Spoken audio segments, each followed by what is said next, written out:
Let me first say good morning. Good morning.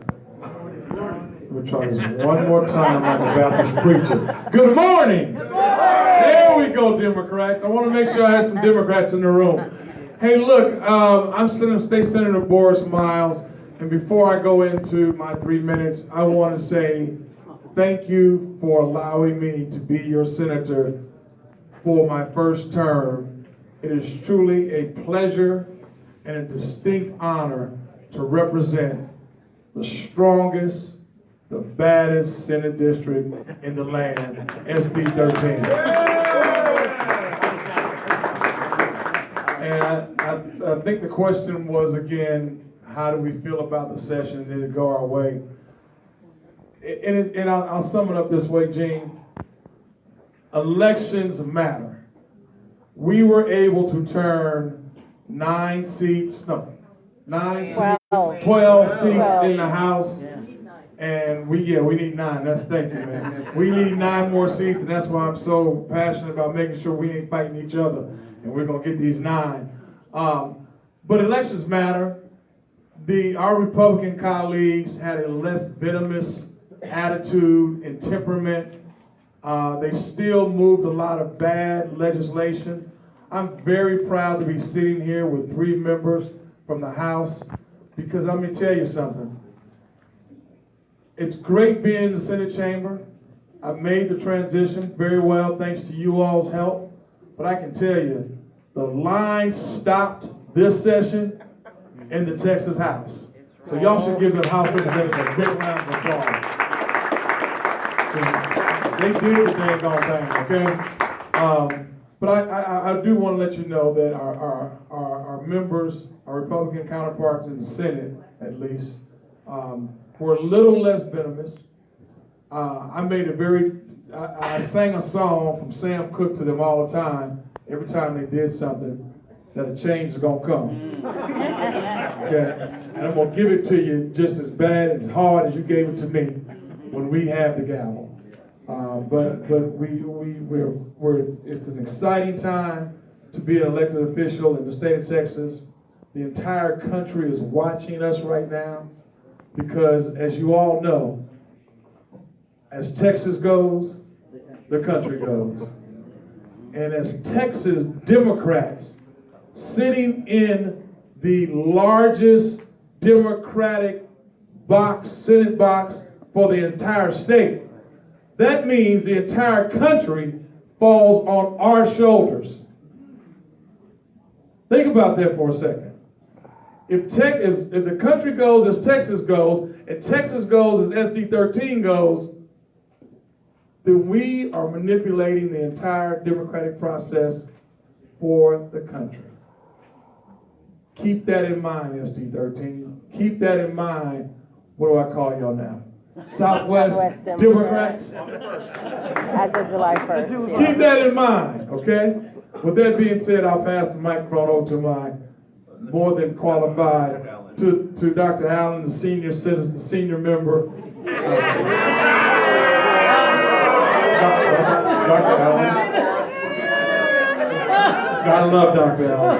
To the senior member on the panel, my good friend, my love, Dr. Alma Allen. Dr. Allen. Dr. Allen. Please forgive me. Accept my apologies. Dr. Allen, can I? I'm going to pull out my ghetto card and clap. Dr. Allen, can I interject one thing real quick? Sure. I want to give a very hearty appreciation and a gigantic round of applause to Senator Miles, because he stood on the Senate floor and defended Golston against some very heinous charges from the opposition. And it was wretched. And he stood there and he defended them. So thank you, thank you, thank you. Thank you. Dr. Allen? Now can I get it? Yes. I tell you, Borris, I hope God is as good to you as he is. I hope you get there. There is an alternative. Let me say thank you for making me a part of this wonderful day, and thank you to Fran for inviting me, and wherever Fran asks me to go, I will go.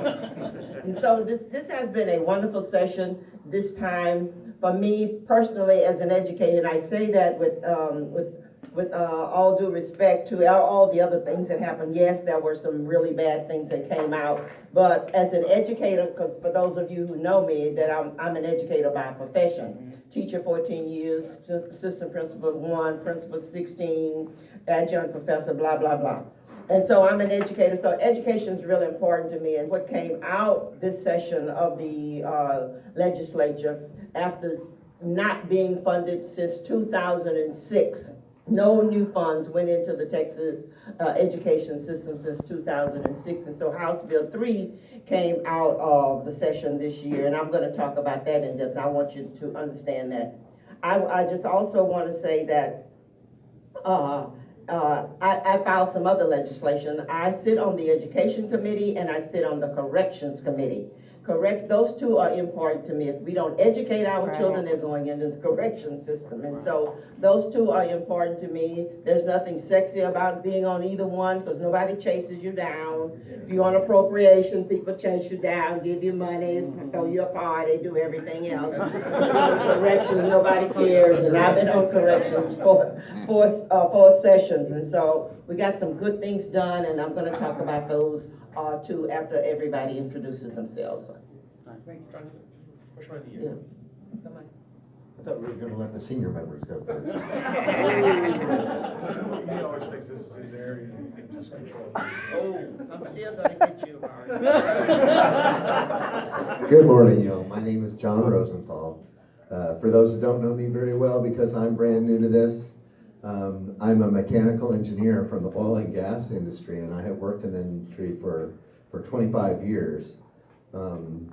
You know, I'm a normal guy. I'm married. I have 2 kids. I have never run for office before, and I decided to run after the result of the 2016 election, after we saw the system and our colleagues, our friends, go off of the rails in 2017. I felt like it was important for sensible, fact-driven decision-making, people who make decisions based off of data and reality instead of emotional insanity.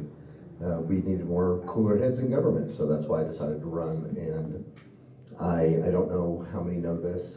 The person that I unseated had been in the chair for 24 years, long-term conservative, anti-GLBT, anti-everything that I believe in, you know.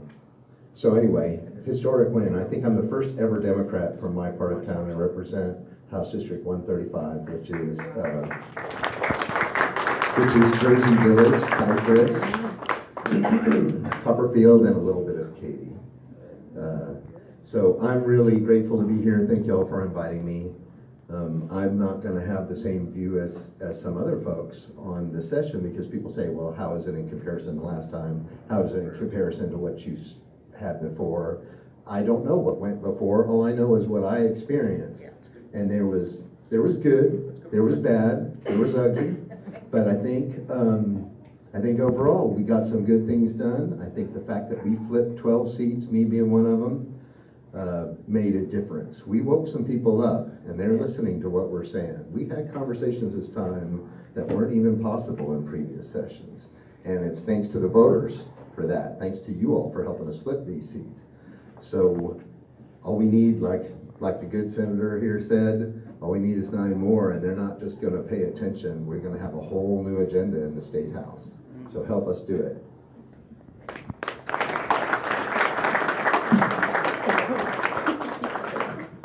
Thank you all. Hey, before I start, I want to acknowledge our City Council member Amanda Edwards, who's recently decided to join us. Thank you for being here with us. And also, I want to recognize somebody who should have introduced themselves earlier but did not. Judge Leah Shapiro, one of our newest elected judges in 2018. Please come on. Say hi. Kelly Andrews. Oh, there we go. Who else? Robbie Johnson. And Julia Maldonado, are you at 20 or 22? You guys are 20 or 22? 22. Judge Who's the 20? Barnstone. Oh, Judge Barnstone in the back. Everybody say hi. Hi. And this is my good segue to I was on Fox 26 with Paul Betancourt, Senator from the North, talking about the session wrap up, and they asked him, well, give us your ending thought. And I'll start with my ending thought is, you know what? Good things happens when Republicans lose elections.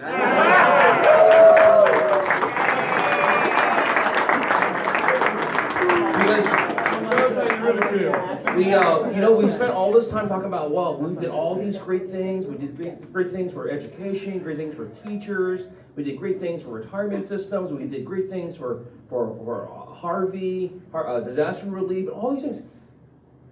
And we talk about it like this is the first time these issues have ever come up. Like, really? Democrats have been pounding on this stuff for the last decade and a half, 2 decades, and it's got nowhere. Remember, you were still in the House in 2013, my first session. The Democrats were willing to blow up everything in the House. We were ready to blow up the entire section, just wreck everything if we did not get some funding restored to education. Out of the $5.4 billion, we only restored 4.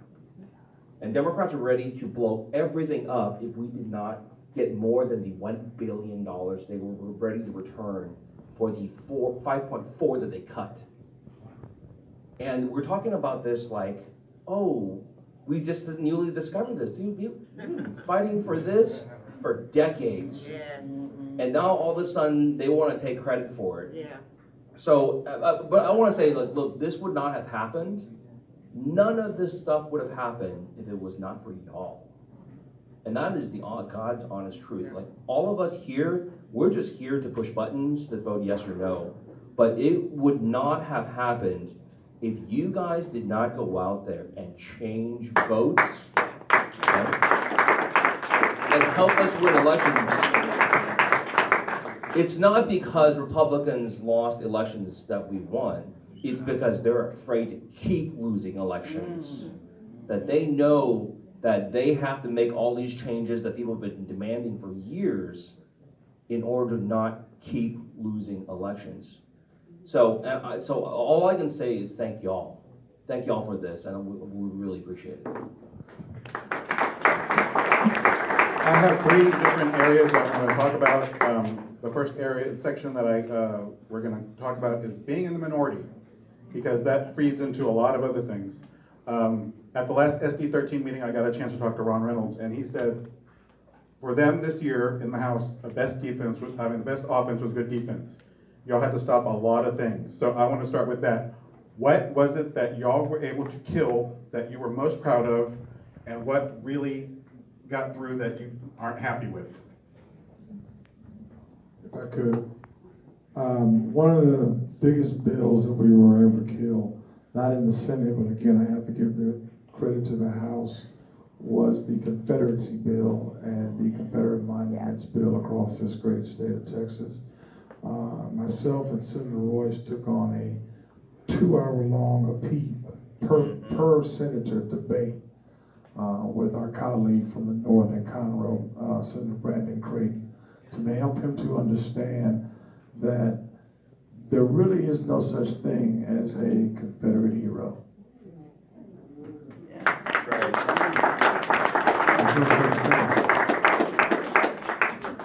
First of all, you lost the war.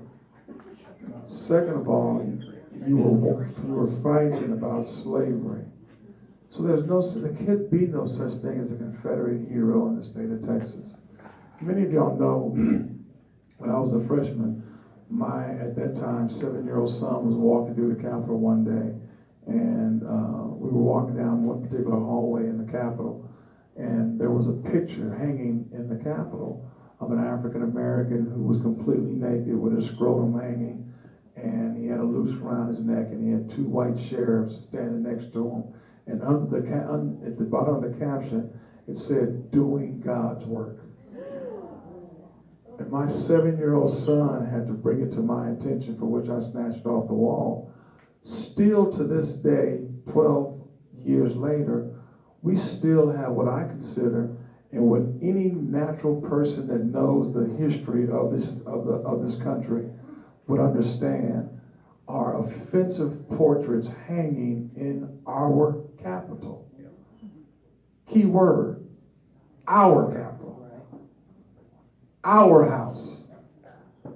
So one of the pieces of legislation that I'm very happy that we were able to defend was the Confederate. We didn't get it stopped in the Senate, but I want to thank my House colleagues for stopping it there. But even though we didn't stop it in the Senate, I was able to successfully convene and get the Lieutenant Governor to convene a historical committee led by me and Senator Royce and some others, that we're going to meet in the interim. And I can assure you that every piece of artwork in the Capitol will have to justify its historical value. And I've got about 5 others, but the only other one that I'll mention, of course, the Sugarland 95, and one that I was on Channel 11 the other day with is the rent-to-own reform. It's a big deal in this state. No longer can rent-to-own companies use law enforcement, Councilwoman, as a collection agency. It's no longer a criminal offense if you can't pay your rent-to-own bill. Okay, you can rent a $500 sofa and be locked up in jail just because you can't make the bills. Now, don't forget, there's still an avenue to pursue for those who are actually have criminal intent with the lease. But for those who don't, it's no longer a criminal offense; it's a civil offense. So I want to highlight those as just a few of the ones that I was able to get done and stop.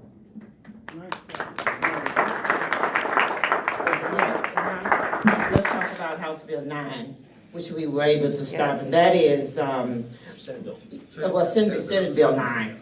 It was a bill to, we've done such a good job of getting our people out to the poll and taking our senior citizens and picking them up and having our pews to the poll days on Sundays, etc. So that, I guess the idea was to stop that. And so they had you can only take 1 or 2 people in your car to the poll at one time. That was the bill that was stopped. That's good for us. Give them applause.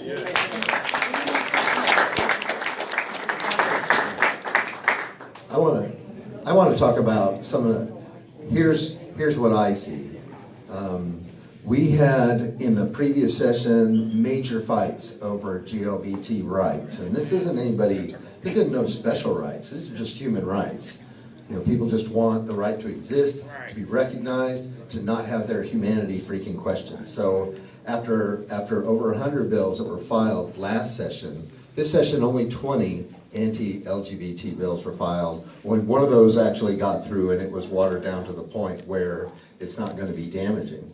But I wanted to talk about, the first one was the License to Discriminate bill, which allowed people who were licensed by the state to not perform their licensed function if they had some personal objection to it. And it was very open-ended, and that got killed. So that's the first thing. And the second thing was what people were talking about, the Chick-fil-A bill. It was no such thing. It was, again, a license to discriminate by public companies. And this thing was just plain down. Here's the beauty of this. What we flipped in the House, it was killed in the House by an openly gay woman who took out a Tea Party Republican in her chair. Okay? Julie Johnson was the one who killed that bill in the House. Now, unfortunately, it was revived in the Senate, added on to some other stuff, ended up getting passed in a watered-down version, but all it is a support of First Amendment rights. You're not allowed to be punished for speaking out, but you still cannot engage in discriminatory hiring practices. So I'm really happy about the fact that that's a huge victory for us, I think. Let me, before I give the microphone to Gene, if you ask me, and I think we all agree with this on this one, the most important Republican thing that we stopped and blocked this session was the non-confirmation of David Whitley. David Whitley. He purged 95,000 Democratic voters off the rolls because the governor we now found gave him orders to do it. We don't need a Secretary of State who is purging Democratic voters off the rolls of this state. That's right. Okay? That was the most important thing. And I can tell you, the Texas Senate, that's one thing the Texas Democratic Senate held strong. All they needed were 2 votes from the Democrats. And they could have got the confirmation. I sit on appropriations. I voted no for them then. I voted no for them again on the floor.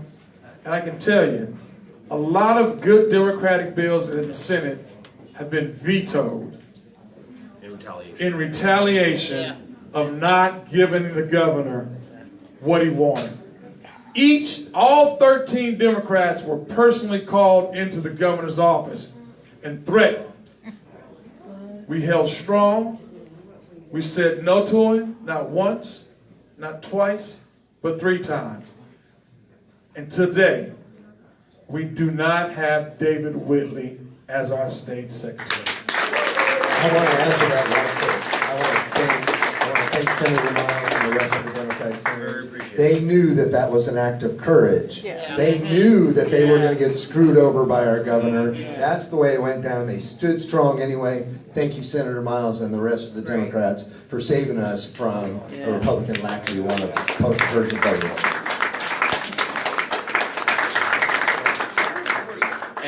And we have to recognize our new someone who just came in, Judge Ravi Sandel. Hello, Judge, who's up in 2020. Anybody else come in that we haven't recognized yet? Hi, my name is Diana Alexander. I announced this week for Harris County Commissioner Court for Precinct 3. Yay! Thank you for being here.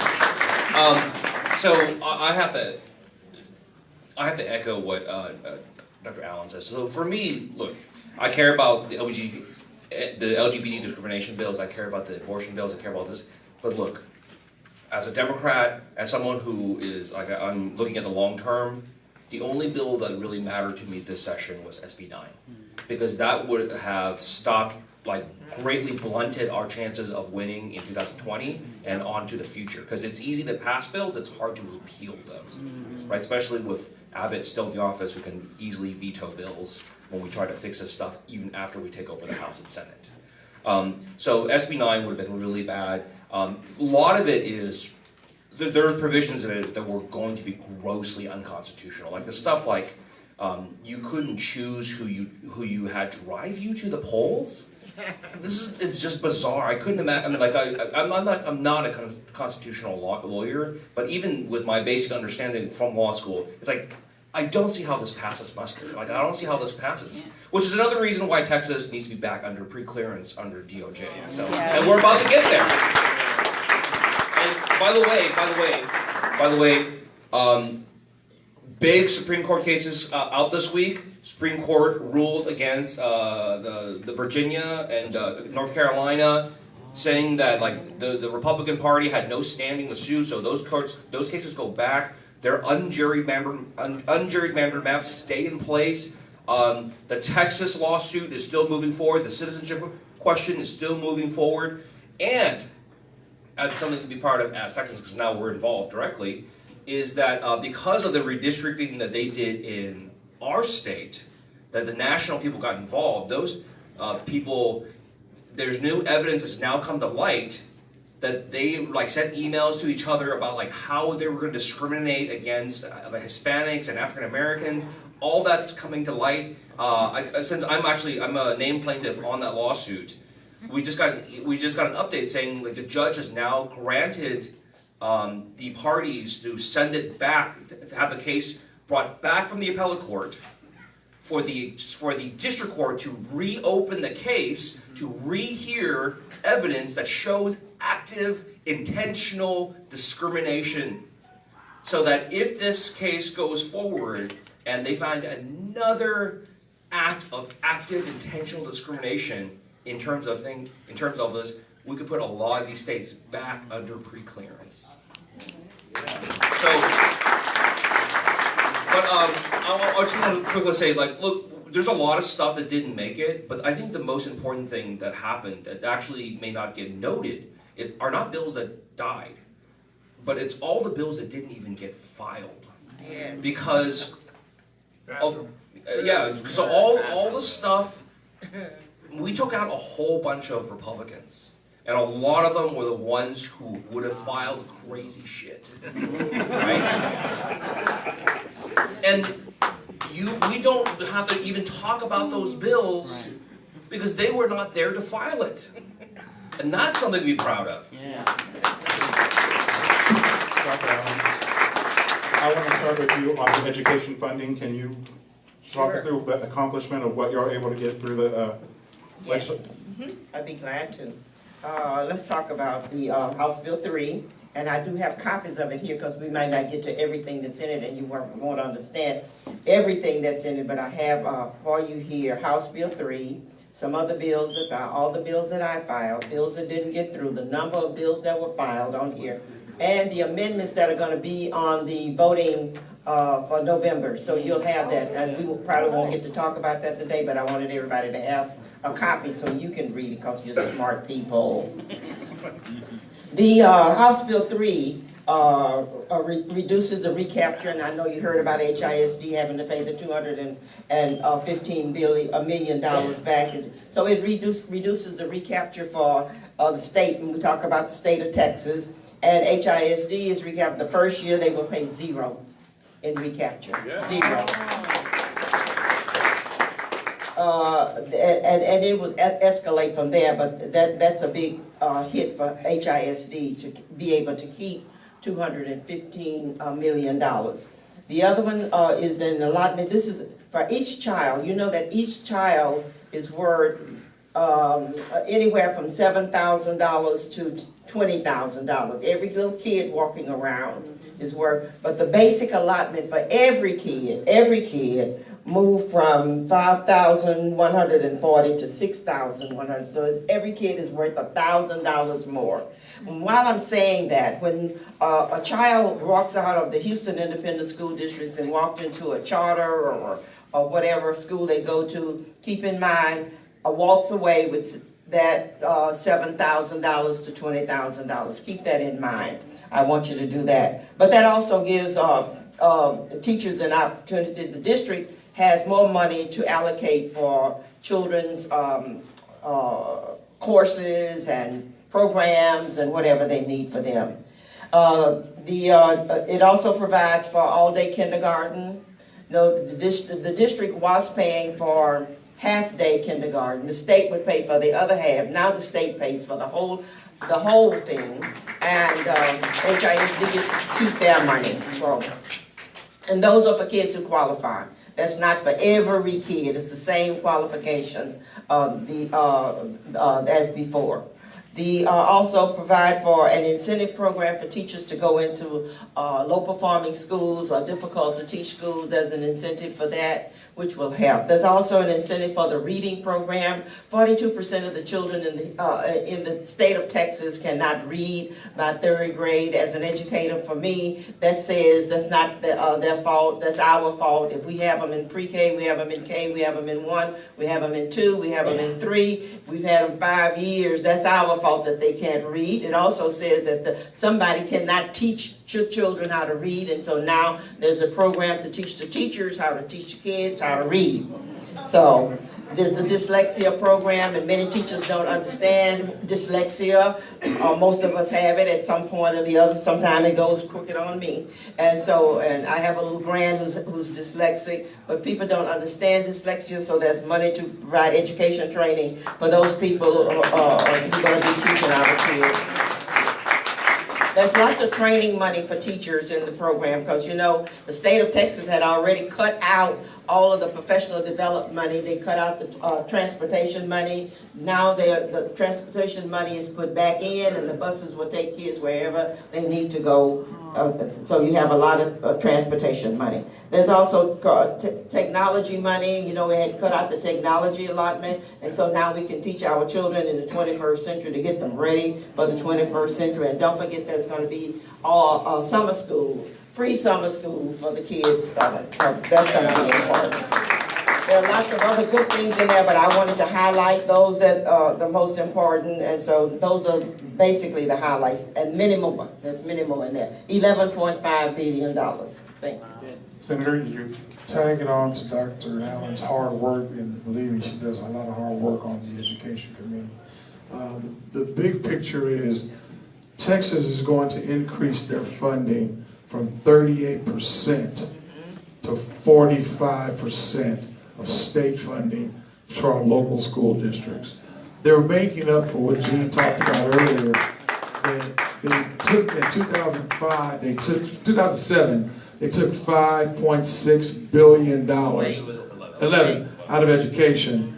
And we've been fighting each and every session, and they've put it back in increments, very small increments. So this session we made a big jump from 38 to 45%, which means a school like HISD, as she said, will have an extra $97.5 million in their operating budget and to give teachers raises. That's the highlights, the big picture for what we did in education, Dr. Allen, in the education department and the committee. So, and we're really, you know, one of the reasons I'm really grateful for the team that we have, especially in the Houston area, is that we have people who are experts in every area. Dr. Allen's and I think Harold sits on education too, right? Yeah. And Harold doesn't both sit on education, so I never have to worry about education because I know our crew's taking care of it, and they're going to be the leaders in it. And I don't have a lot to add to this because this is Dr. Allen's show. This is Harold Chairman Dutton's show. The only thing that I really cared about, again, I cared about everything, okay. But the thing that was most important to me in the HB3 was pre-K. Yeah. So back when Abbott first took office, his first session, he made pre-K like one of his priorities, and I was really scared about that. Because what that to me meant was that we would deal with pre-K once, do a little hand-waving about it, and then the following sessions never do anything again. And that's exactly what happened, is that we put in some money for pre-K, and then no money following up on that. And what we did in HB3 was we permanently put money in for pre-K, so there'll be pre-K money from now on. Now, that's good. But unfortunately, so what we got was, we got what we call high quality full day pre-K, but it only is for people who are low income. It's for English as a second language families. It's for like there's children of disabled veterans and so on and so forth. The population that has access to it for free is limited. Where I still want to go, where I know everyone on this panel still wants to go, is full day universal pre-K, where every child in the state has the same opportunities as the wealthiest families. And that's it. Actually, I'd like to talk about this too. Definitely a big step forward. I feel strongly like the fact that this is the way the wind is blowing in Texas is the reason that we had made this step forward. As Senator Miles said, states stepping up and paying a larger percentage still have not gotten to 50%, which was the original intention. So we take steps, the steps that we can take when we can take them, we still have another step to go. And now, me being the engineer, I'll try not to get too wonky on you. I'm a spreadsheet person, I'm a data person, and here's the data on this bill. We had a great budget year. There was extra money in the budget to work with. And our colleagues on the other side and us took advantage of that. And a lot of this money coming in has to do with a banner budget year.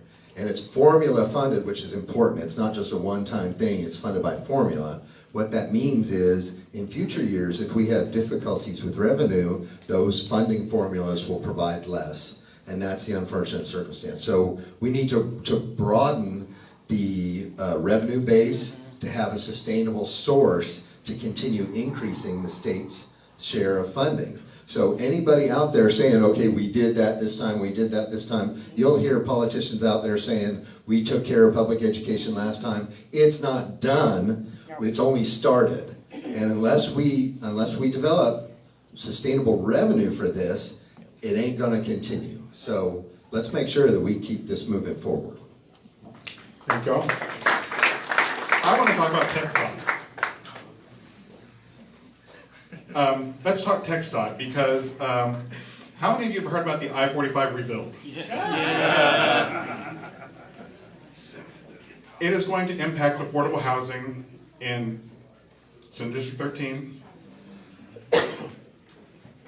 So I'll begin with you, Senator.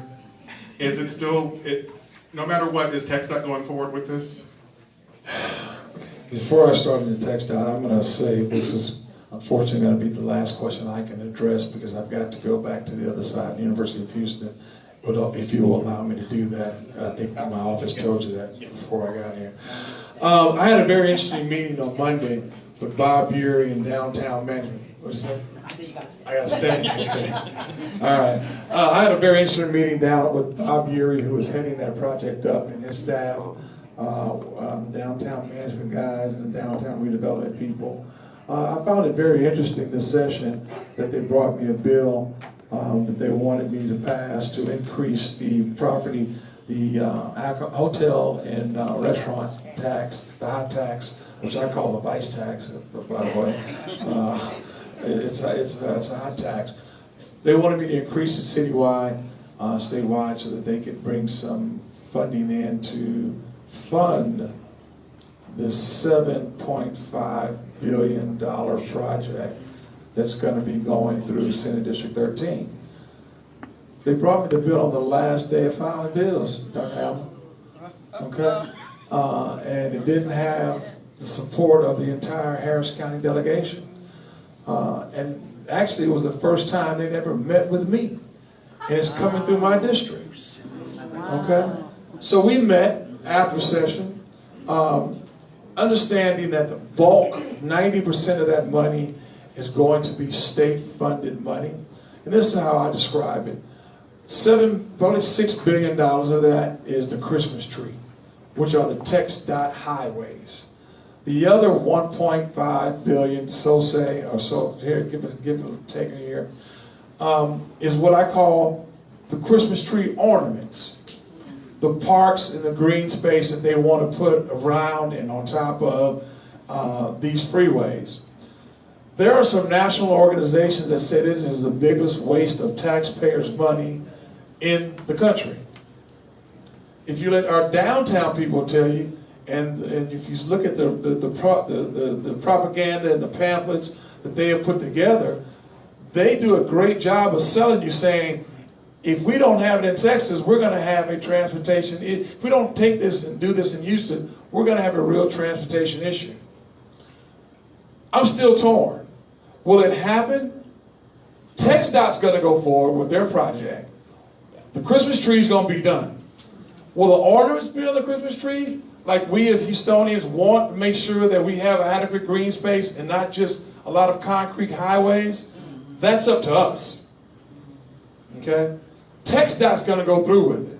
I can assure you of that. And let me say as I end this conversation with this.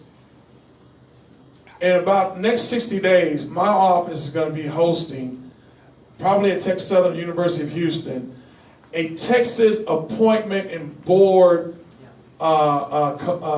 meeting where I want all of you in this room to start brushing off and getting your resumes together, your bios together, because we need more people from our communities on these boards and these commissions. TxDOT has never had anyone from our area in our Senate district sit on that board. They've never had anybody of color sit on that board. They're about to spend $7.6 billion in our community, and we don't have a person that has any say-so on that board or commission. Wow. Not just TxDOT. every profession under the sun has to have in the state of Texas a board and a commission. They advise and direct and guide every Texas agency. TCEQ. We always complain about crushed concrete bats and environmental things in our communities. Well, if we have more people from our communities on those boards and commissions, maybe we could stray off some of that stuff. So make sure we stay in tune. My staff will get in touch, but I need each and every one of you. As passionate as you are about Southwest Houston Democrats, you got to change your shirt, but you got to get a new shirt. As passionate as you are about being a Democrat, I need you to be that passionate, because when Texas goes blue, I'm going to be looking for people like you to be on those boards and commissions for leadership. That's the bottom line. Yes, it's going to happen. Are we going to be a part and take a part on the ornaments for that Christmas tree? I think we should be, and we should be active. I'm State Senator Borris Miles. I appreciate you, and I'm taking it as an honor for you allowing me to be your senator. I love you. We're going to keep the faith, keep the fight. Thank you so much. Thank you very much for taking the time.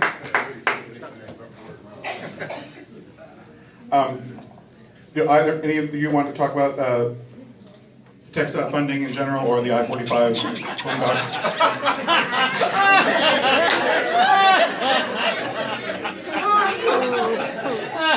Trying to keep this PG in here, sir.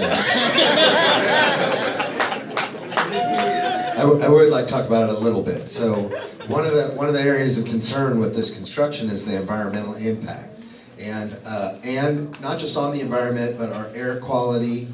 I had introduced a bill that ended up being downed in committee, but it was just to do a study on the impacts to our public school children who are along that I-45 corridor.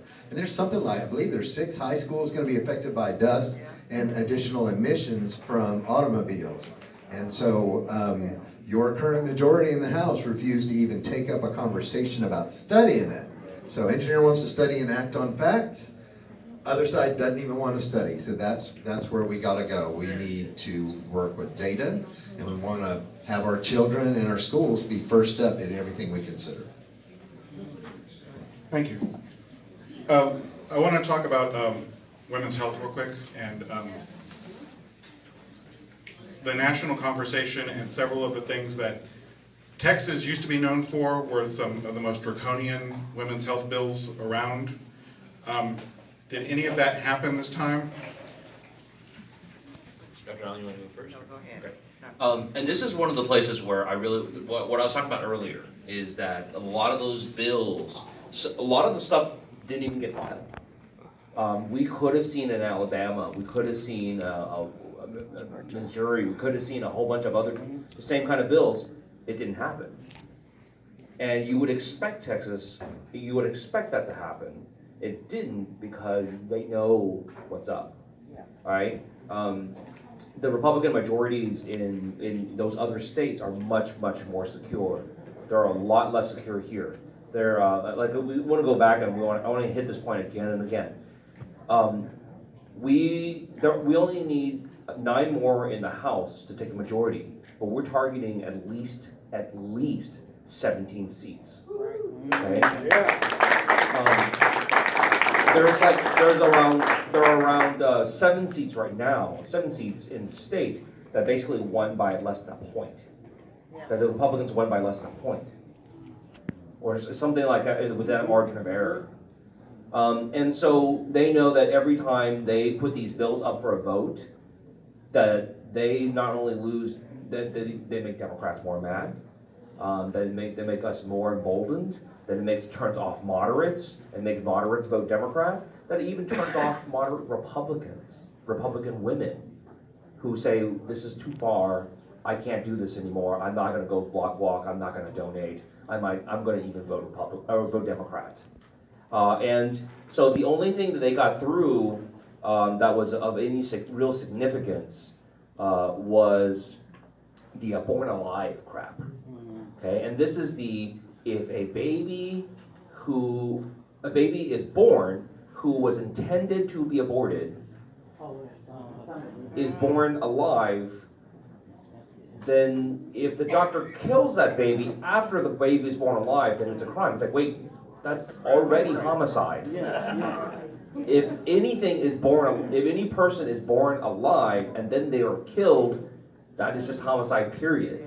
It's already murder. It's already, yeah, it would be a capital murder. And so this is their best attempt to appease the anti-abortion crowd and to maintain that checkbox in their scorecard.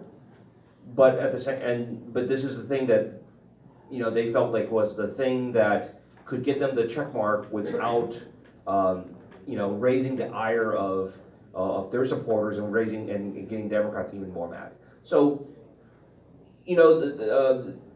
Tony Tenderholt had basically the Alabama that abortion is now illegal. All abortion is murder. Legally by definition would become homicide.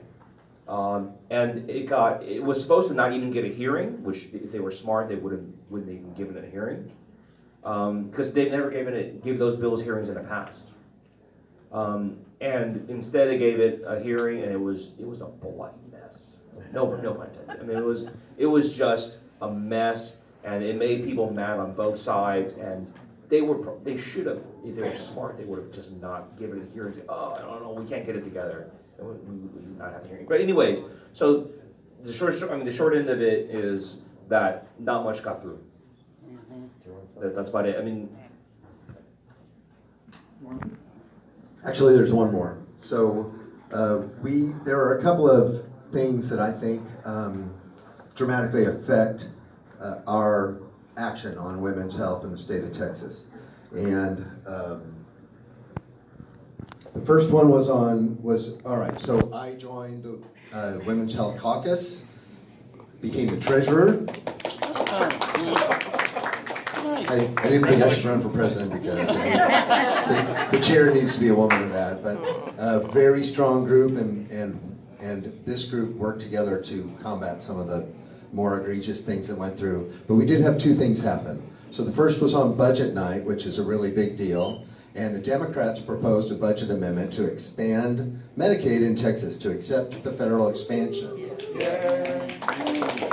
Now we stood up there, and Representative from Austin, John Busey, did a great job of laying it out point by point. We're up there talking about how we have the largest uninsured rate in Texas. We're up there talking about how women's maternal mortality rate's highest in the country. We're up there talking about how that rate doubles for women of color. We're up there talking about how more than 1 in 4 women of childbearing age in the state of Texas does not have access to health care. This is serious, man. This affects women's health all across the state. People die because of this. People on the other side claim to be pro-life. It's not pro-life unless it's from from the womb to the tomb. Is take care of the people. All right, so we're up there proposing this amendment to expand Medicaid in Texas, voted down on party lines by Republicans.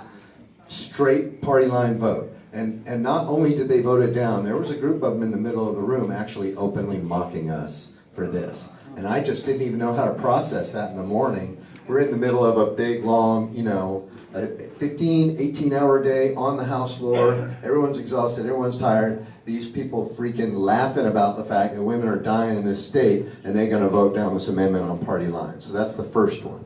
The second one was Senate Bill 22, defunding the affiliates of abortion providers, not allowing any state funds to go to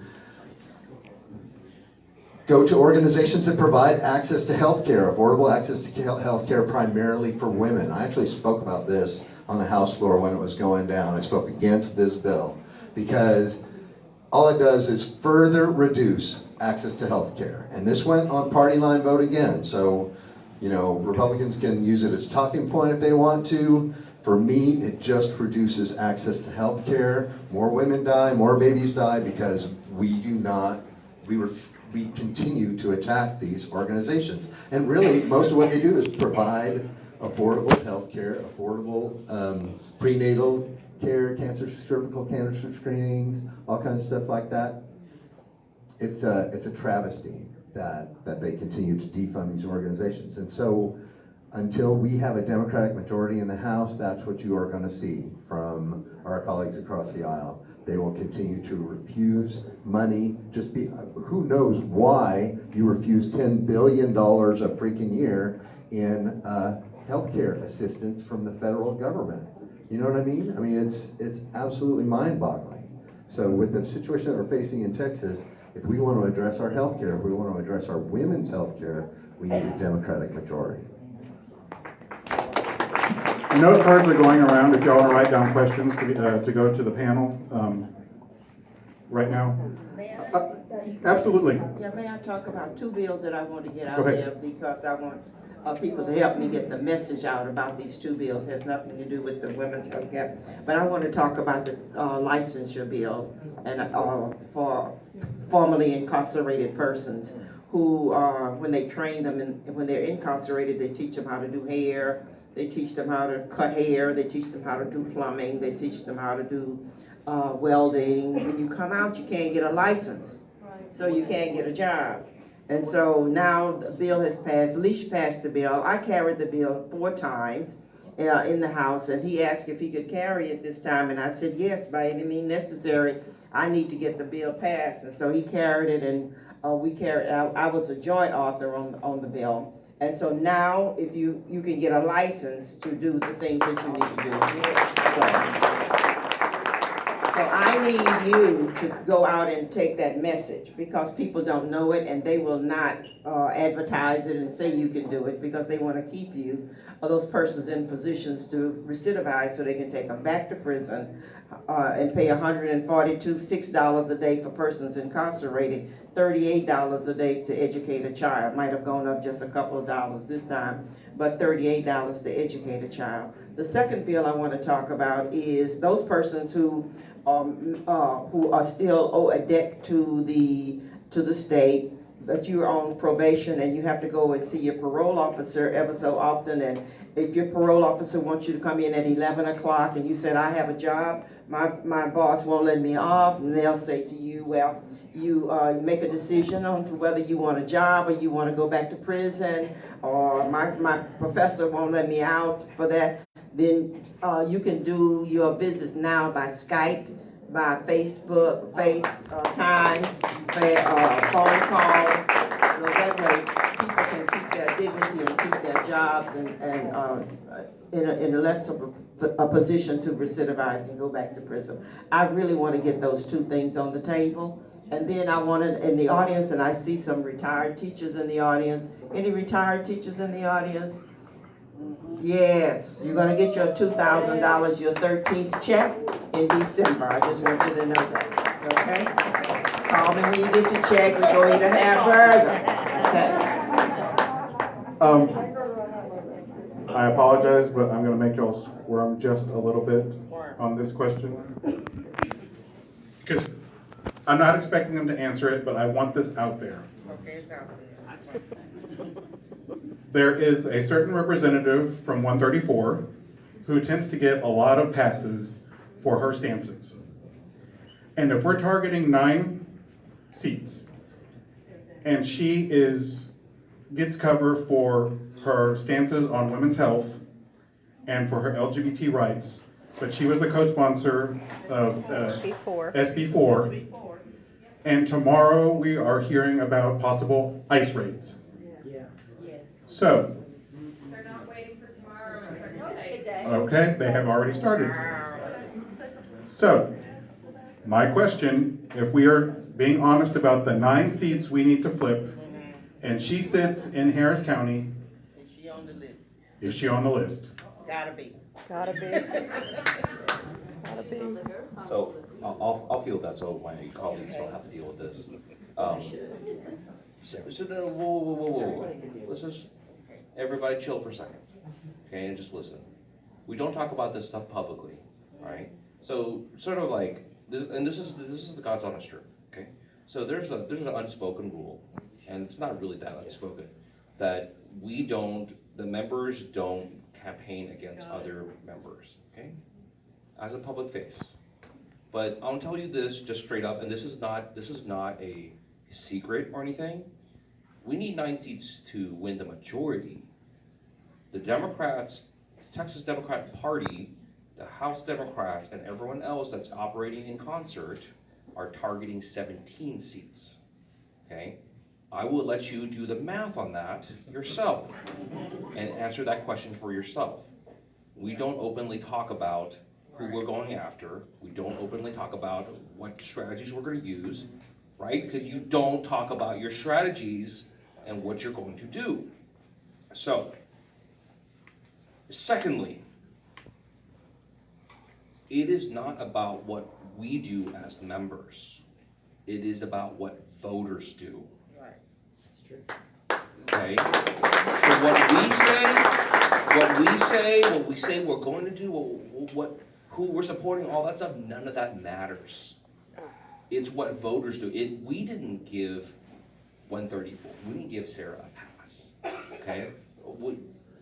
It's not us. Her voters gave her a pass. And if that's a problem, you need to go talk to her voters. Okay? If you live in her district and you don't like that, you go talk to her. Because it's not, I'm not one of her constituents, and neither is Alma, neither is Jon. You guys got that? Thank you. I have a very quick comment on this, and I'm not going to talk about other members because that's not what we do. Here's what I'm going to say. We need to flip 9. We need to take 9 more seats to have a majority. That's not going to make a bit of difference if we don't keep the 12 that we just flipped. My job is to keep my seat and talk to my voters and make sure that I'm coming back for the next session. Thank you. The other thing is voting and the straight ticket. I want to talk about that. You can no longer flip one lever and vote the straight ticket, but you can vote a straight ticket. So it sounds like you can vote a straight ticket. You just go down and do D, all the way down the ticket. I don't care if it's a cat, cripple cat, running in that Democratic seat, you vote D all the way down. The other thing I want to talk about, and that's important because we can take over the House. It's going to be harder to take over the Senate. But the final bills, all of the bills that we do, all of the, and believe me, there were 7,324 bills filed. 4,765 filed in the House, 2,559 filed in the Senate, and from the floor, 1,427 was sent to the governor. The governor vetoed 54% of the bills, and they were majority Democratic bills. And we have to remember, it's not only important that we take over the House, at some point you need to take over the governorship, you need to take over the Senate, you need to take over everything. So we need to remember that we need to vote straight down the ticket. In 2020, you really need to be out there voting. So we're starting now, and that's why we've gotten some of the things. That's why we got the education bill, because the objective of the Republican Party was to take over public education. That's their objective, and they will take it over.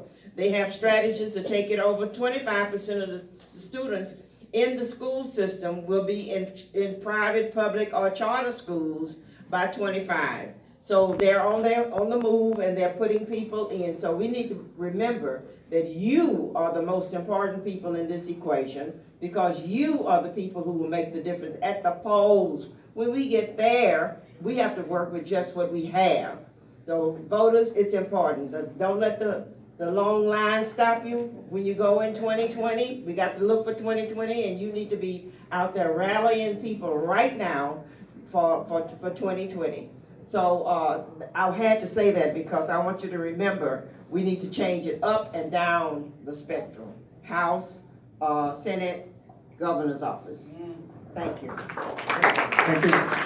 On that note, this is my final question before I switch to ones that come from the audience, and it goes along with what you were talking about. 2020 is a census year. Yes.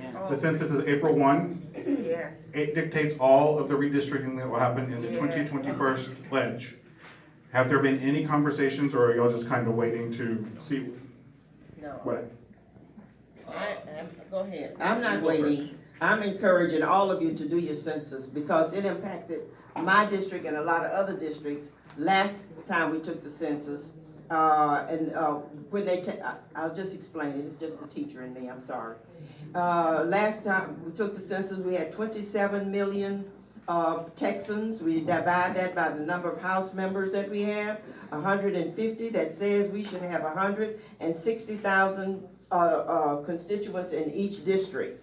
When they looked at my numbers and they said, okay, Alma, you don't have 160,000, so you need we need to redraw your boundary lines. Now, I'm right up against Fort Bend, so you can't go across the line. So we had to squeeze out. Now my district goes all the way from Hobby Airport over on Beltway 80, goes all the way from Telephone Road, come up to Beltway 8, come on across through Sunnyside, come through Windsor Village, go through Gessner, go through West Belford, go across 59, go to Chimney Rock, go over to all the way over to Chimney Rock, and that's how big my district is, all right? And so, which makes it almost impossible for me to service all the people. It makes it harder for me to do it. But it's because the census is, said that I didn't have the numbers. And so Borris had to take some of my numbers because he's right up against me. He needed 14,000. Census is important. You can't say, well, people don't need to know how many people in my house. They already know how many people in your house. I can pull up my phone right now, and if you give me your address, I'll put a picture of your house and almost go in it, all right? So, but the census is a legal document, so the census is important. So please do your census. Please, I cannot emphasize that enough. It determines how money goes into your neighborhoods, how many people we can elect to Congress, how many people we can elect to the House. It determines everything, so the census is important. And now they're trying to convince, like you got to go back next time because it's the census. The census is going to dictate how we draw the boundary lines. Changed my boundary lines last time tremendously. So you may not have the same representative every time. So you want to do this, and that's tremendously important. Thank you. Gene? Okay. John, did you have a quick response? So this is actually something that's really important to me. We've actually been working on this issue for quite a while now. So like I said earlier, I'm actually a named plaintiff. Like me, Gene Wu, I am a named plaintiff on the citizenship question lawsuit. And I'm on there for a lot of different reasons. One of which is that I represent the district in Texas that will be hurt the most by a census question and by people screwing around with the census, because I represent a largely minority immigrant community. I have one of the highest immigration district in the state. So basically, like 70% of the people in my district speak a language other than English. It might be in addition to English, but they speak another language. Fully 1/3 of the people, of the adults in my district are not born in the United States, including me. Okay, and so the census questions are really important. The second reason is because I'm an Asian American, and the Asian American community is one of the spots where we're growing rapidly since the last the Asian American community since the last census has gone to become the fastest growing minority group in America, growing at twice the rate of the Hispanic population. Now that's still a smaller population, but the rate of growth is twice that of the Hispanic population. But if that growth is not recognized, if it's not seen, it doesn't exist. And if it doesn't exist, you guys notice on the ballot since 2000 and I think about 12, Chinese, simplified Chinese has been added on as a language option onto the ballot. That would not have happened if we didn't have accurate census numbers. Okay, And there's a lot of stuff like that. I mean, this is about money. This is about representation.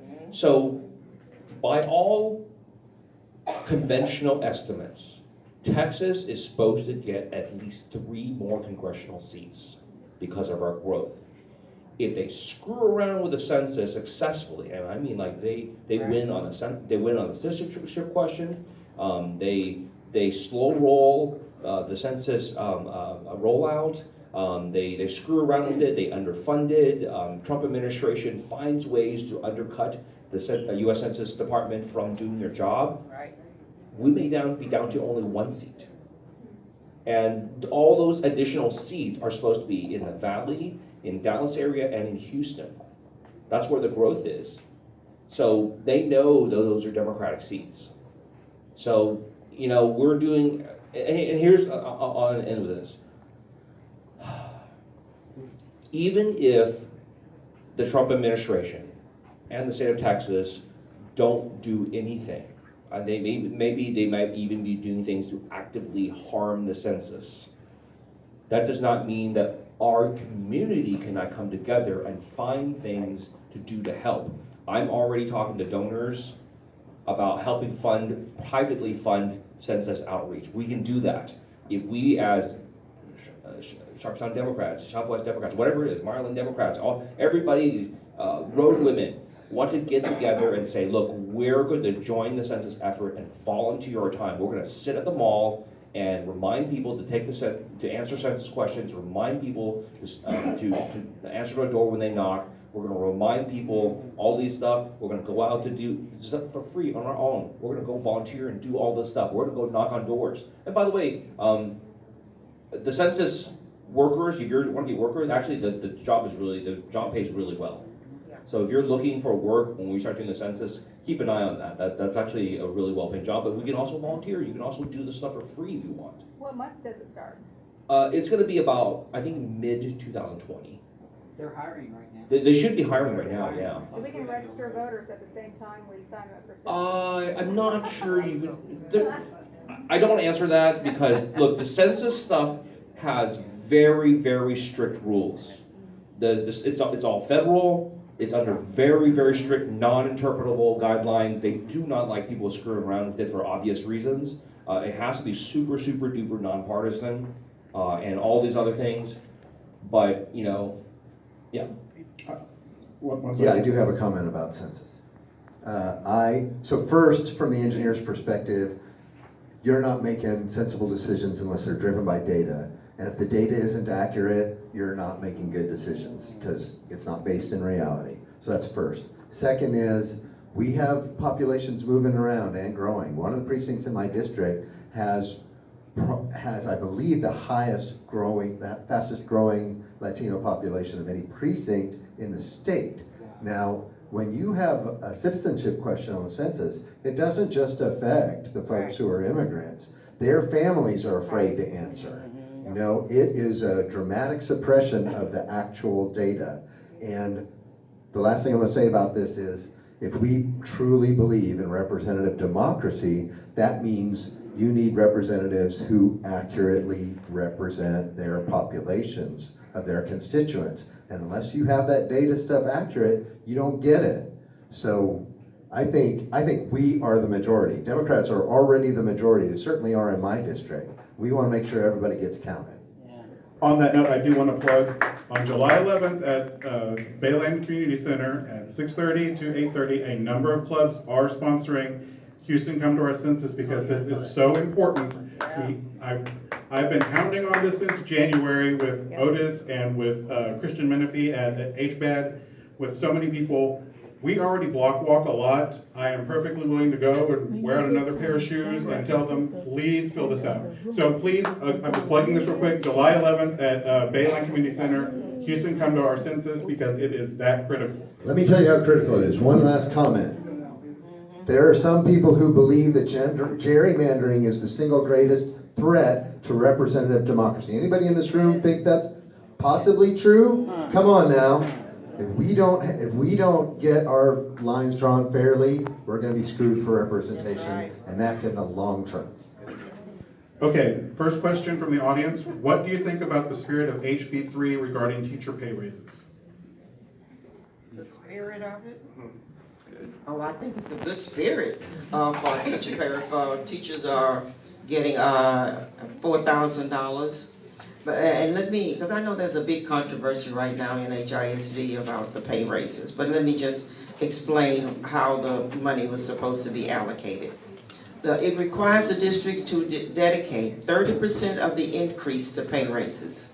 75% of the dedicated money is required to go to classroom teachers, counselors, nurses, and librarians, and allows the other 25% to be used for other full-time employees.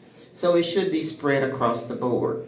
And it should be, I know they're trying to do it percentage-wise, but there is enough money there for everybody to get a piece of the money. And as I said, teachers are going to get $4,000. Retired, that's not the same allocation, that's a different allocation.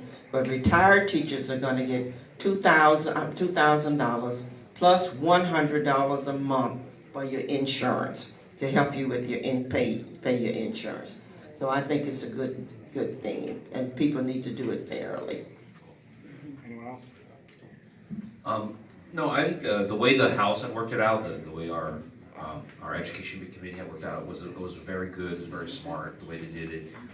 Just a little background. What the Senate ended up trying to do was what Dan Patrick wanted to do was mandate a $5,000 pay raise for all teachers, but that would have taken money away from all the other people. So there would be no money left over for the bus driver, for the cafeteria ladies, for everyone else. And when we were trying to, we had a big fight with them about, well, not us, but our House Education Committee had a big fight with them, saying like, look, education is not a just teachers thing. Education is an all-around process. Everyone is involved. It takes a village, right?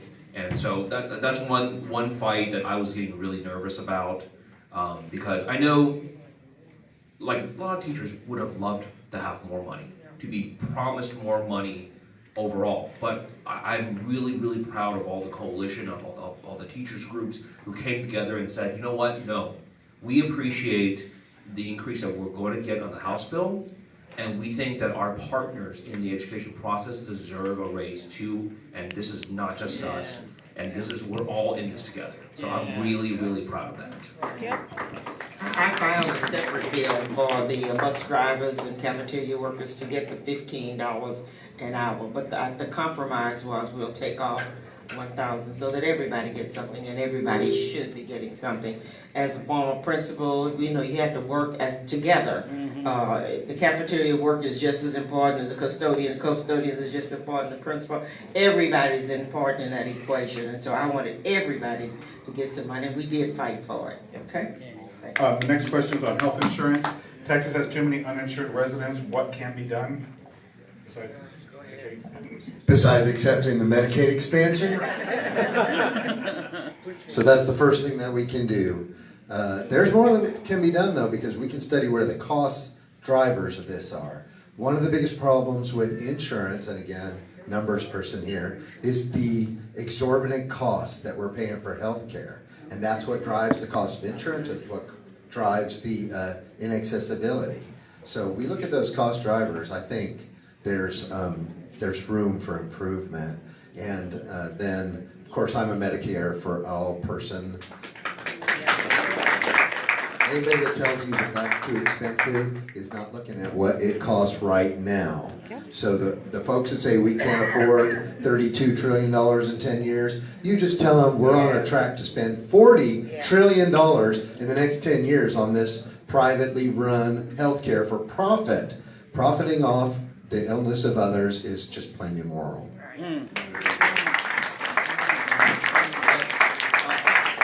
I'll try to piggyback off that and say, like, from the state perspective, you know, we're putting a Band-Aid on a gunshot, right? And what needs to happen is, I hope Democrats go and nominate a presidential candidate that supports either universal health care or Medicaid for all, or something to that extent, where every single American, no matter who they are, look, I love ACA, I love Obamacare, I think it's a great thing. but it still leaves people out. It still leaves people out in the cold. It's still, there's still issues. I mean, Texas is proof of that. That if the legislature it agrees, then we left over 1 million people who should have been on ACA out in the cold. And it just proves that we needed to do more, and we should have done more. And you know, I hope that our next presidential nominee comes out and says, healthcare is a human right. You know. Next question. What funding for Harvey recovery will be coming to this part of Harris County? I'm on approach, so I'll do that. So this was actually our part of my section. And by the way, I don't know who said that. Like Dr. Allen saying that people chase you down to give you money when you're on pro psych.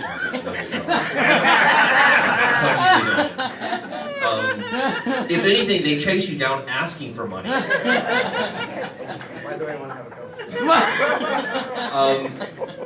So, and I don't know if anybody else wants to comment on this, but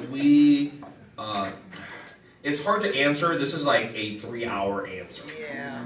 Because we passed about 24 bills that did about 300 different things. A lot of it is preparation for the future.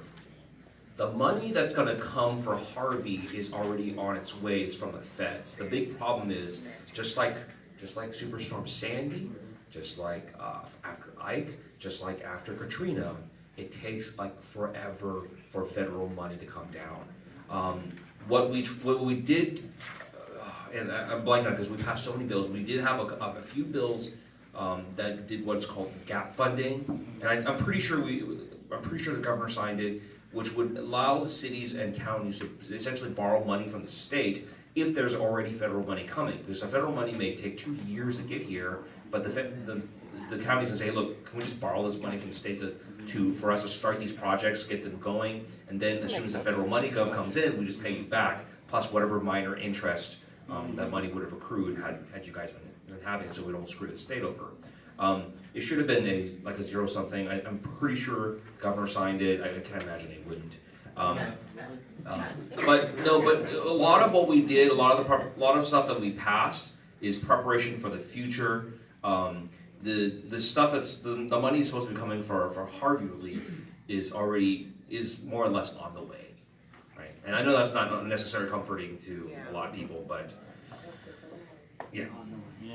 There are a couple of things that we did not address those as specific, this money is going to go to that project. The way that it worked was the state is going to work with your counties and cities to help them bring down the federal matching funds. And then there is favorability in the matching, which means it's not 1-to-1. It's like I don't remember if it's 2-to-1 or something like that. Whatever it is. Depends on the program. Depends on the program, but the feds pitch in more money than we pitch in. And part of the issue with that is that a lot of these counties and cities have difficulty through the application process. Dealing with the federal government, especially trying to get money out of them, can be an arduous process. And so there's the legislation sets up a commission that provides training and assistance to counties and municipalities in qualifying for those federal funds. So you'll see that, and then you'll see this. There's going to be a planning commission that's going to become a new part of state government, and that's going to be on your ballot as a constitutional amendment. So this is something that I really talked about a lot. It's something that other candidates talked about a lot. We need regional planning, we need statewide planning. Dealing with disaster preparedness is not something you do in Harris County, it's something you do for the entire state. Because if I make a waterway and the water is shunted away from my neighborhood, every neighborhood around me is going to see it. So if you don't do this planning on a statewide basis, you're kind of spinning your wheels without getting any good effect out of it. So that's going to be a really positive thing. So just, I mean, and follow up, just as a reminder, you guys remember we voted on a big bond, like a $3 billion bond package for the county? That's what that was. So that was our share of the federal match. So of that $3 billion, some of that is a 1-to-1 match, some of it is a 1-to-9 match. And so that's an entire package for Harris County. The city has its own stuff. and a lot of that, but a lot of that is not for necessarily quote unquote recovery. A lot of that is what we would say is future proofing. So expand waterways, increase drainage areas, the retention ponds. You guys ever go around to Beltway 8, the giant, the big park, which is I really like we go out there all the time. That's flood control. And those things are pretty nice. I think it's like you have a big water feature, water park. Jane, will you explain the match just so everyone gets? Oh, the match is so there's no such thing as free federal money. And everyone, the feds, I don't know when I think it's always been true that the feds have a requirement that all federal aid comes with a local match. So what it means that is like if you need like $1 billion to rebuild your whatever, the feds will give you $900 million, and you have to come up with 100. It makes sense. It's good because it keeps people from doing outrageous projects, and so there's some skin in the game. But for a lot of one of my big complaints on appropriations was what we should have done. Why I wanted, why I was sort of like in Abbott's face after Harvey was a lot of Harris County and Houston are fine. We have a big tax base. But if you go down to Matagorda, you go down to Corpus Christi, and a lot of those areas where it's population 5,000, if they're asking for $1 million to rebuild their courthouse because they got leveled, but their match is $100,000, it might as well be $100 million. They can't come up with $100,000 out of 5,000 people. It's not going to happen. I mean, those areas are already devastated. They're already poor, and what I wanted the state to do was, back in 2013, we created the SWIFT funds. We took $2 billion out of the rainy day fund, we put it into the bank and said, like, look, if you need to borrow money to fix your water infrastructure, the state will loan you the money. Or if you want to take out your own bonds, the state will back your bonds so you can borrow at the lowest possible rates. Now, a lot of these like the tiny little cities and little counties, even Harris County, Harris County has a really good bond rating, but you go to these little tiny municipalities and counties, they have like really, really bad bond ratings because they're so small, nobody really trusts them for bonds. So, but if the state would back their stuff up, all of a sudden they're AA. And they could borrow at a rate that they could actually afford. But we didn't do that, right? And if Harris County could have, if the state could have backed Harris County's money, we could have been taking a $2.5 billion bond package instead of a $3 billion bond package. But we didn't. And so that's why I've been grousing at Abbott for all this time, since Harvey. Last question, and then we'll go to final thoughts. Because the governor vetoed HB 1771, what's next for children and minor kids that are victims of prostitution or human trafficking? I'll do this. This is my day job. So for those who don't know, I represent kids in the juvenile justice system, and Judge Shapiro is one of our new juvenile judges. Who, by the way, I'm gonna kiss her ass a little bit. Who, by the way, to tell you what big changes happens when we elect Democrats, since we have elected 3 new juvenile justice and CPS judges for our courts and replaced 3 Republicans, the number of kids that we're sending to juvenile prison has dropped like a brick. So our juvenile detention facility has gone from being like 100 at 120% over capacity to now being under capacity. And that's what these are real life consequences to electing Democrats. Really. And I could not be happier about this. And this is like, when I'm in the legislature, this is my life's work. And we worked on bills that we barely got a hearing committee, like bills to not have kids shackled in 10 pounds of leg irons when they're pleading for their lives.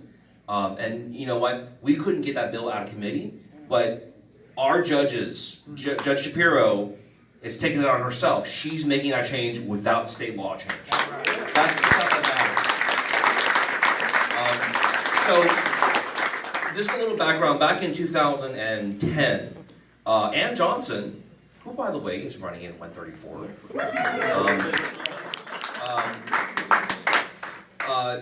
took a case all the way to the Texas Court of Criminal Appeals, which is the Supreme Court for criminal cases, and basically said that, hey, because juveniles cannot consent to sex, someone who's under 16 cannot consent to sex, just period. Okay? It's statutory, that's what's called statutory rape. Okay? Then if they cannot consent to sex, how can they be guilty of prostitution? Because you have to agree to exchange sex for money or some kind of other valuable thing. So if you can't consent to the sex, how can you consent to the exchange?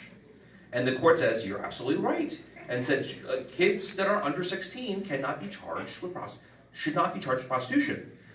But what the state ended up doing, well, I think I can't remember exactly if it was the court or the state, but we made the cutoff at 14, even though statutorily, legally, you should be at 16.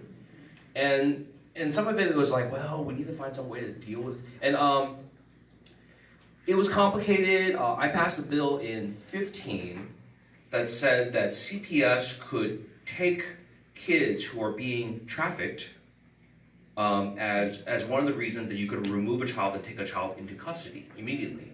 And hopefully giving sort of like a relief valve for this, so that a lot of times what they're not worried about, they're not trying to punish these kids. But if you have a boy or a girl who's being trafficked, I'm just telling you, they're brainwashed. Because kids are not going out there voluntarily having sex with men, you know, in exchange for money. They're being pimped out. Somebody is controlling them and they get brainwashed. And when they get brainwashed, they're also told that you run. As soon as you get free, you run. And if they run, we can't get them services, we can't get them help, we can't deprogram them. Right? And so they're going to go right back to their abuser, they're going to go right back to their pimp, they're going to go right back to that same lifestyle because they've been brainwashed to do that. So at some point, we need to keep a hold of these kids, to hold on to them so we can help them, so we can deprogram them, so we can get them what they need. The other side of that coin is, well, how do we do that without arresting them? And we tried to get that solution. We tried to put into that, like, hey, CPS can take them. But for the most part, it's not been used. We've had discussions with CPS about why it's not been used, and they say, like, well, we can't do it if the cops aren't just arresting them. There's no good solution because both options are not good. On one side is we arrest them, we charge them, we get them help. The other side is we let them go, and then do what? And then they go back. So this is a really complicated thing that I'm not the smartest guy in the room, that we have spent a lot of time. We need to sit down more and talk about what exactly can happen. I think what the courts have done, I know what Harris County's done has been really awesome. When you have, and it used to be just called girls' court, but we got so many boys that come in. We used to just check. What is it called now? Care court now, right? Because we get boys get trafficked as well. And so what we do is basically look. If they get hit with these charges, they come in, we do like very intensive counseling, we do very intensive intervention by the court, and it's a collaborative process. The DAs sit in the room as well, the judges sit in the room, the advocates in the room, we talk to all the boys and girls. I'm not a part of it because I'm not certified for care court, but I know this is what happens, and they really work with these kids, and a lot of them, if they successfully complete the program, their cases get discharged. Then they get dismissed, and in juvenile justice system, if you get your cases dismissed and you get it sealed later on, it's as if it never happened. So that's a good process. So until we figure out something better to do, we have to keep doing what we're doing, because to me at least, the option of just letting them go is worse. And I know some of my defense, my defense side advocates don't agree with that. But as someone who does CPS and juvenile justice, I think just putting them back on the street is worse, because they're going to end up dead at some point. So. And on that note, final thoughts from the panel? I want to say thank you for inviting me to be here today. It's been wonderful, and I have enjoyed this session. Really, compared to the other sessions, was a cakewalk. It's been really bad. I don't know how many of you have been there, but it was very stressful, the other sessions. And I've always been in a minority party since I've been in, and I went in 2005, and I've always been in the minority party, so I've operated from that position. But we've managed to get some good things done, and I appreciate you supporting me as an elected official. Thank you.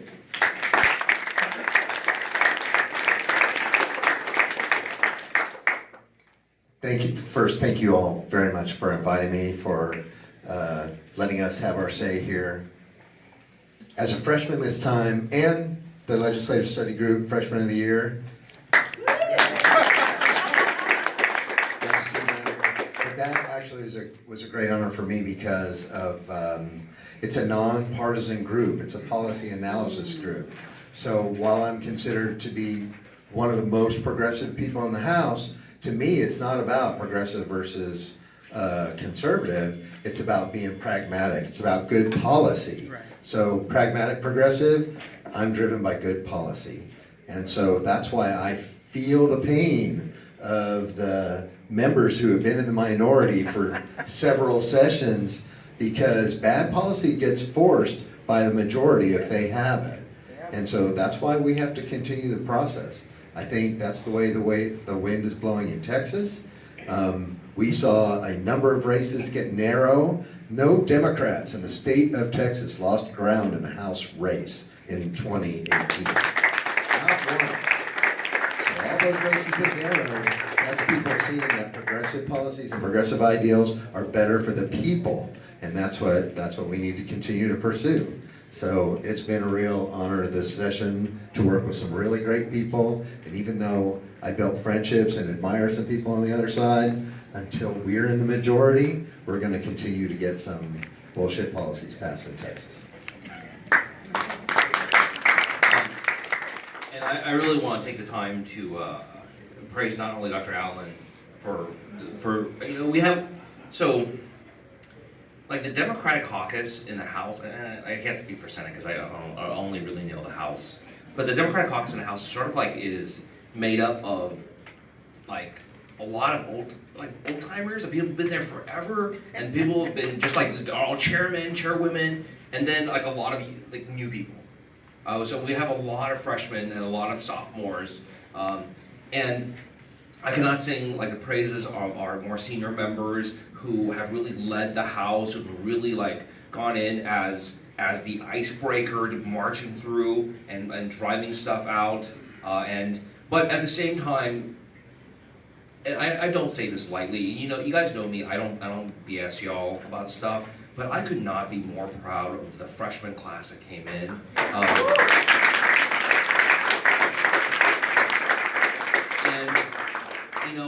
Gina Kalani's not here, but I mean, like, Gina and look, I'm biased about it, but Gina and Jon were my top picks for freshman of the year for a whole bunch of stuff.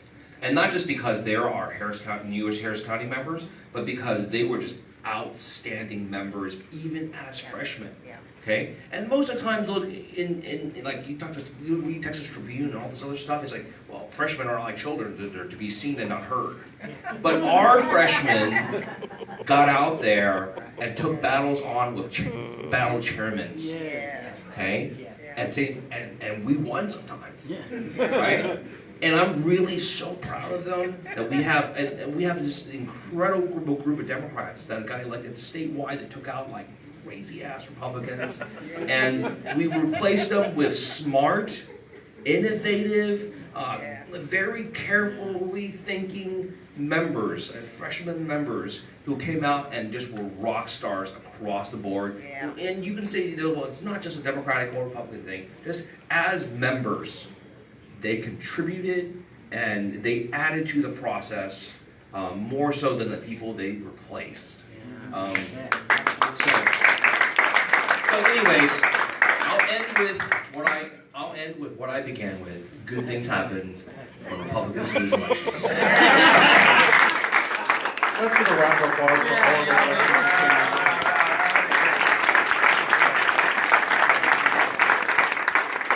Inside the packets there's a flyer from the city of Houston that has a survey that they would like you to take. It has to do with where you live and housing.